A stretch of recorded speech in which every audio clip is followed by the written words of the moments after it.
story of a practitioner you helped with TikTok and what happened with that.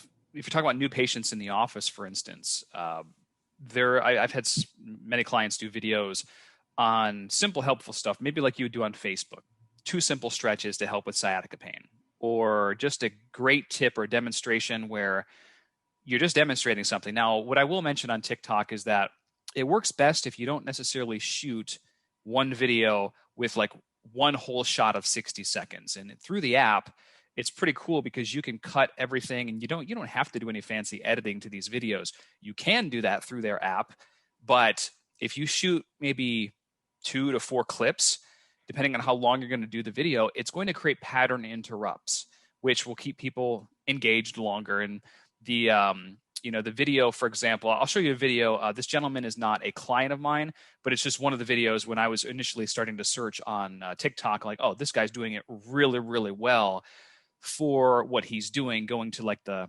anatomical model, going to the spine, and then just demonstrating a quick stretch. And then if you want to, you can certainly add in a soundtrack. But I had a client actually a couple of weeks ago that I was just helping navigate this stuff. And already within his first 2 weeks, he's attracted a patient from TikTok. Now realize that you can't advertise locally on the platform yet. That's probably coming within the next, I would say, 6 months or less.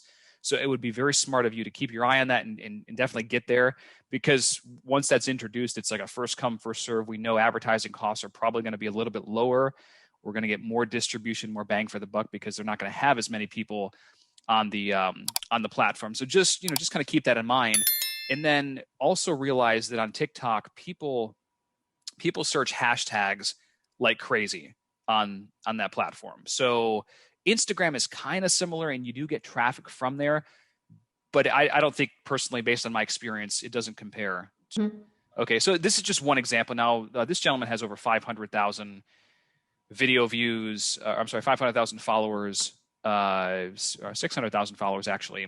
Dr. Brian _ chiropractor. Again, he's doing a pretty good job. Now, he does mix the singing and dancing in with other stuff, but some of his videos are just straight up instructional pieces of content. Like, for example, this one that I'll show you. Well, so he's talking about, in this one, the sternocleidomastoid. And then, again, if you're talking about going on one screen, anatomical model, boom, to the live model, or I'm sorry, the poster board, now to the live model, to create that pattern interrupt.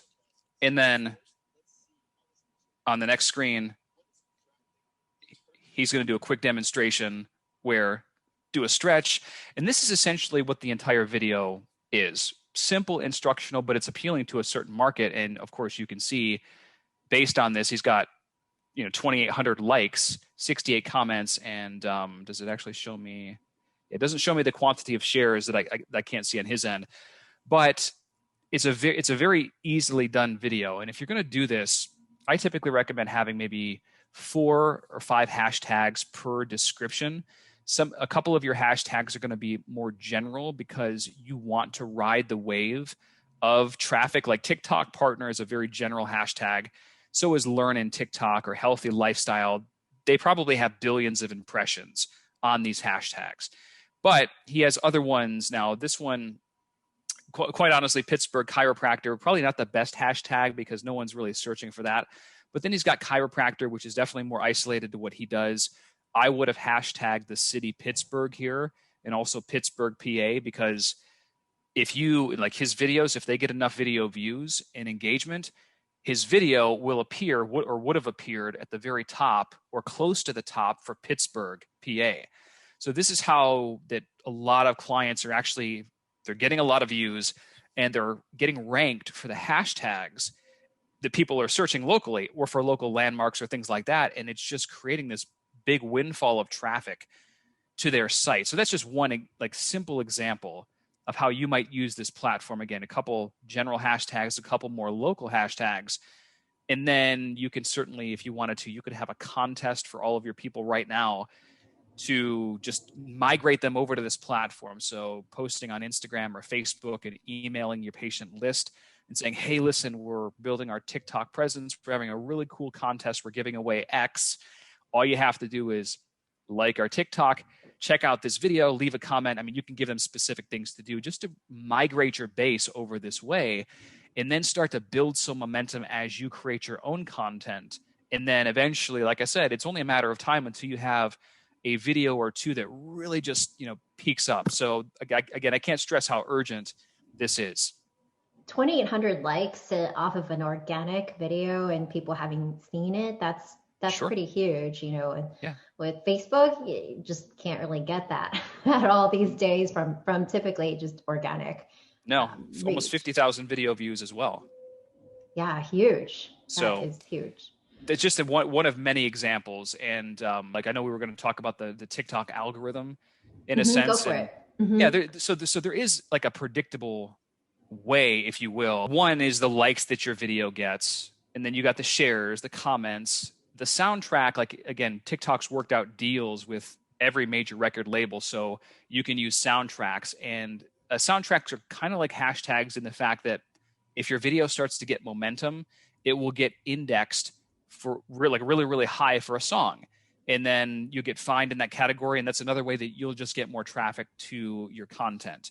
So you always should choose a soundtrack. Even if you're doing a simple instructional video, the soundtrack can play in the background. Sometimes, and TikTok actually lets you do this through the app, is you can adjust the sound of the music. So I'll be talking about something and then I'll put the soundtrack down to like a 3 or 4, just so where it's barely visible, but I'm still getting some traffic and visibility because of that popular soundtrack.